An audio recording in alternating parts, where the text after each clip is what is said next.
Here's a statistic the quit your job and move to paradise influencers will never tell you.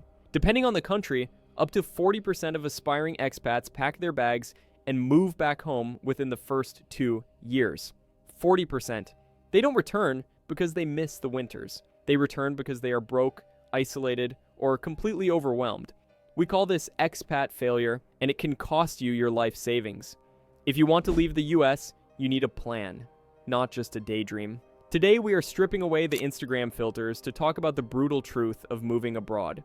We're going to dissect exactly why so many people fail, from the geographic cure fallacy to the financial death spirals that catch retirees off guard. But more importantly, I'm going to tell you exactly how to structure your move so you don't become another statistic. We aren't here to discourage you. We are here to make sure that when you leave, you stay gone. Let's start with the psychological trap that destroys more expat dreams than anything else, and it has nothing to do with money. The geographic cure fallacy.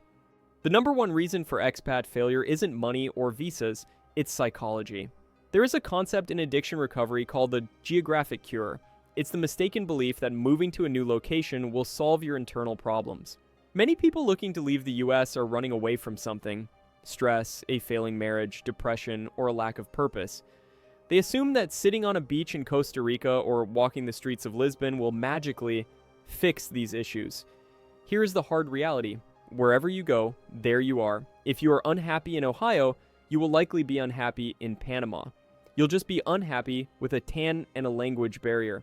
In fact, moving abroad acts as a pressure cooker. The stress of navigating a new culture, dealing with bureaucracy in a foreign language, being away from your support system, all of this amplifies existing cracks in relationships or mental health.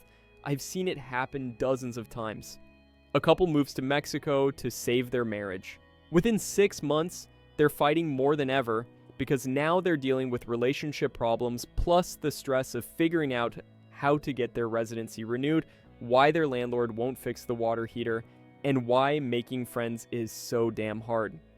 Or the person who moves abroad to find themselves ends up spending their days alone in their apartment, scrolling through social media, feeling even more isolated than they did back home.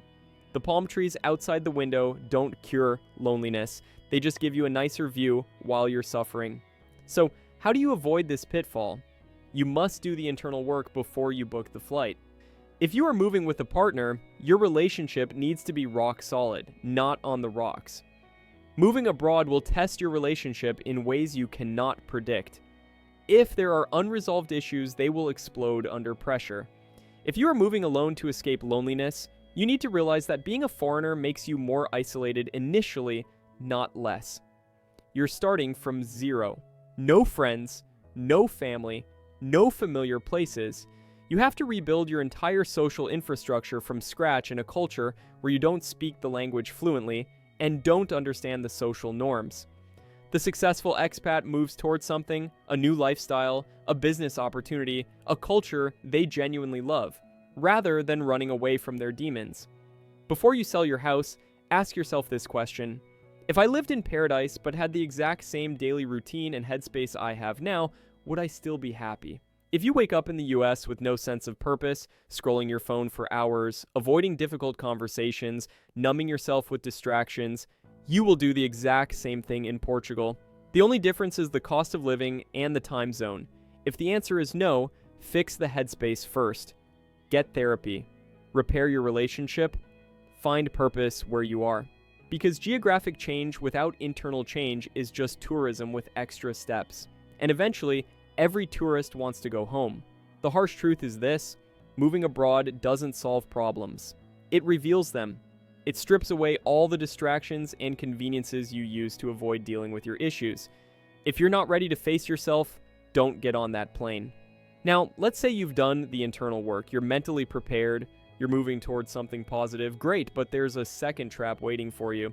And this one empties bank accounts faster than you can say currency fluctuation. The financial death spiral, hidden costs. Let's talk about money because this is where the fantasy crashes into reality. The internet is full of videos claiming you can live like a king on $1,500 a month. And while that might be technically possible in some rural village in Southeast Asia or Central America, it is a dangerous baseline for your actual budget. Here's why financial failure happens. People budget for the best case scenario. They watch YouTube videos of expats showing off their $400 apartments with ocean views. They look at local rent prices on Facebook groups. They calculate the cost of bananas and rice at the local market. They add it all up and think, I can do this on $2,000 a month, easy. Then they move. And reality hits. First, there is what locals call the gringo tax, the reality that you will overpay for everything until you know the local market. Landlords see a foreigner and charge 30% more than they would charge a local. Service providers quote you higher prices. Even in the market, vendors might charge you tourist rates until you learn enough of the language to negotiate. This isn't necessarily malicious. In many countries, it's just assumed that if you're a foreigner living there, you have money. And compared to the local median income, you probably do. So you pay the foreigner price until you prove you're a local. Second, exchange rates fluctuate, and this can destroy your budget overnight. Your income is in US dollars. Your expenses are in the local currency. If the local currency strengthens against the dollar, your purchasing power drops. We saw this recently in Mexico, where the super peso caused many American expats to see their cost of living jump by 20 to 30% in a single year. Imagine your rent is 20,000 pesos per month. When you moved, that was 1,000 US dollars. 6 months later, the exchange rate shifts, and now that same 20,000 pesos costs you 1,250 US dollars. Your rent just went up 25% without your landlord doing anything. If you're on a fixed income, Social Security, a pension, investment dividends, this can be catastrophic. You budgeted for $2,500 a month total. Now your rent alone ate up an extra $250, and suddenly you're cutting into your food budget, your healthcare budget, your emergency fund. And then there are the hidden costs of comfort. You might want air conditioning when locals use fans. You might need reliable high-speed internet for work when the local standard is spotty 4G. You might want imported peanut butter, familiar toiletries, electronics, over-the-counter medications. All of these cost double or triple what they do in the States. You might need to fly back to the US for family emergencies, weddings, funerals. Those flights add up fast. You might need private healthcare because the public system, while cheap, has long wait times or lower standards than you're comfortable with. Private insurance in many countries is affordable compared to the US, but it's still an added cost that the live on $1,500 a month videos don't mention. Here's how you bulletproof your finances. Follow the 30% buffer rule. Take whatever you think your monthly budget is and add 30% to it. That is your real number. If you think you can live on $2,000, budget for $2,600. That buffer absorbs the gringo tax, the exchange rate fluctuations, the unexpected expenses, the comfort items you didn't know you'd need. Furthermore, and this is critical, never buy real estate in your first year. This is a classic rookie mistake that I've seen destroy people financially. They arrive in a new country during the honeymoon phase. Everything is exciting, the weather is perfect, they fall in love with a condo or a house. They think, why pay rent when I can build equity? So they dump their savings into real estate. 6 months later, reality sets in. The neighborhood that seemed quiet during their 2-week vacation is actually loud every night. The condo building has a corrupt HOA that's embezzling the maintenance fees. The rainy season turns out to be unbearable, and the humidity is destroying their belongings. Or they simply realize they hate living there. Now they're stuck. They can't easily sell without taking a loss. Their capital's locked up, they can't move to a different city or country without abandoning their investment. And if they want to leave, they have to navigate a foreign real estate market, foreign legal system, foreign tax implications, all while trying to get out, rent for at least 12 months. This gives you the flexibility to leave without losing your capital. It lets you try different neighborhoods, different cities, even different countries if the first choice doesn't work out. Keep your liquidity high and your commitments low until you are a seasoned local. Don't buy a car in month 2. Don't sign a multi-year lease in month 3. Don't invest in a business in month 6. Give yourself time to understand the reality of the place before you make irreversible financial decisions. One more financial trap that catches people. Underestimating healthcare costs as you age. You might move abroad at 55 in perfect health, but by 65, you might have chronic conditions that require ongoing treatment. Some countries have excellent, affordable healthcare, others don't. And some conditions aren't well treated outside of major urban centers. Factor in the cost of medical evacuation insurance if you're living somewhere remote. Factor in the possibility that you might need to return to the US for specialized treatment. Factor in the reality that as you age, your healthcare needs will increase, and your budget needs to account for that. The people who succeed financially abroad are the ones who plan for worst-case scenarios, not best-case fantasies. So you've done the internal work, you've built a realistic budget with a buffer, you've decided to rent, not buy. You're ready. You land in your new country, and everything is amazing. The food, the weather, the people. It's all exactly what you hoped for. And then, around month 6, something shifts. This is where most people break, which bring us to section 3, the honeymoon hangover. Every expat goes through a predictable emotional cycle, and if you don't know it's coming, it will blindside you. The first 3 months are the honeymoon phase. Everything is new, exciting, exotic. The food tastes better. The people seem friendlier. Even the challenges feel like adventures. Your morning coffee at a local cafe feels like a scene from a movie. You're living the dream. But then, around month 4 to 6, the honeymoon hangover hits. The things that were charming become infuriating. The mañana culture, where the plumber shows up 3 days late, if at all, stops being a funny story you tell your friends back home and starts seriously affecting your quality of life. Your internet goes out, and the company says they'll send someone next week. Your landlord promises to fix the leaking roof soon, and 2 months later, it's still leaking. The bureaucracy of renewing a visa or opening a bank account becomes a nightmare. You spend entire days sitting in government offices, taking a number, waiting for hours, only to be told you filled out the wrong form and need to come back tomorrow. In the US, you could do most of this online in 20 minutes. Here, it takes 3 trips and a translator. The language barrier that seemed manageable when you were just ordering coffee becomes exhausting when you're trying to resolve a billing dispute, understand your rental contract, or explain a medical issue to a doctor. The cultural differences that seemed interesting become alienating, social norms you don't understand, jokes you don't get, conversations you can't fully participate in. You smile and nod, but you feel like an outsider. Because you are. This is the crisis stage. And this is when most people quit. They feel defeated. They feel isolated. They start romanticizing their old life in the US. Sure, the traffic was bad, but at least I could get things done. At least I had friends. At least I spoke the language. The people who survive this stage are the ones who prepared for reality, not a vacation. You avoid the hangover by managing your expectations. You have to stop comparing the efficiency of your new country to the US. You left the US for a reason, remember? You traded efficiency for lifestyle, cost of living, safety, weather, culture, whatever your reasons were. You cannot have it both ways. You cannot have the low cost of living of Southeast Asia and the bureaucratic efficiency of Switzerland. You cannot have the laid-back beach culture of Central America and the punctuality of Germany. Accept the trade-offs. Embrace them, even. The plumber showing up late is the price you pay for the plumber being friendly and charging you $20 instead of $200. The slow bureaucracy is the price you pay for living in a country where your rent is $600 instead of $2,500. Crucially, you must treat your first visit as a scout trip, not a vacation. This is one of the most important pieces of advice I can give you. When you visit your potential new home for the first time, do not stay in a resort. Do not stay in a boutique hotel in the tourist district. That tells you nothing about what actual life there is like. Rent an Airbnb in a residential neighborhood where expats and locals actually live. Go to the grocery store on a Tuesday morning and see how much things actually cost. Try to navigate the public transport during rush hour.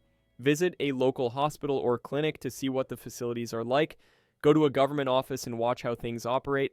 Eat at local restaurants, not expat restaurants. Walk around the neighborhood at night and see if you feel safe. Talk to expats who have been there for years, not just the ones who arrived last month and are still in the honeymoon phase. If you treat your scout trip like a simulation of real life, the culture shock won't break you when you finally move. You'll know what you're getting into. You'll have realistic expectations. And for the love of everything, start learning the language now. Not when you arrive, now. Nothing isolates you faster and breeds resentment quicker than being unable to solve simple problems because you can't communicate. You don't need to be fluent, but you need to be functional. You need to be able to ask for help, read signs, understand basic instructions, make small talk with neighbors. The The expats who thrive are the ones who can navigate daily life without constantly needing a translator. The ones who fail are the ones who expect everyone to speak English and get frustrated when they don't. Language learning also signals to locals that you respect their culture. It opens doors, it builds relationships, it transforms you from a tourist into a resident. If you're not willing to learn at least basic conversational language skills, you're not ready to move abroad. You're ready for an extended vacation, and that's fine. But don't confuse the two. You've prepared mentally. You've budgeted correctly. You've managed your expectations and learned the language. But there's one final trap that catches even the most prepared expats off guard, and it's the one that makes people pack their bags and go home even when everything else is going well. Section 4. The Loneliness Epidemic. Let's address the silent killer of expat dreams: social isolation. It is incredibly difficult to make deep friendships as an adult. It's 10 times harder in a foreign culture where you don't speak the language fluently, don't understand the social norms, and don't have the natural social infrastructure that builds friendships. Coworkers, neighbors you've known for years, friends from college, your kids' school. Many expats fall into the trap of the expat bubble. They only hang out with other Americans or other English-speaking foreigners. And while this is comfortable and natural, it's a trap. Expat communities are transient. People come and go constantly. Someone moves for a year, decides it's not for them, and leaves. Someone's visa expires. Someone gets a job offer back home. Someone's parent gets sick, and they need to return to the US. If your entire social circle is other expats, you're building your life on quicksand. People will leave, and when they do, you will feel untethered. You'll lose your social network over and over again, and eventually, you'll get tired of rebuilding it. I've watched this happen repeatedly.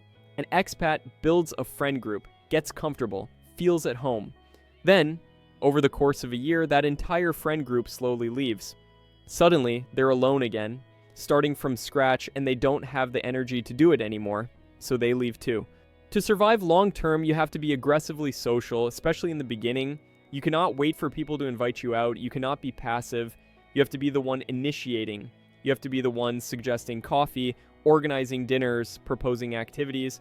You have to build an infrastructure of people before you even arrive.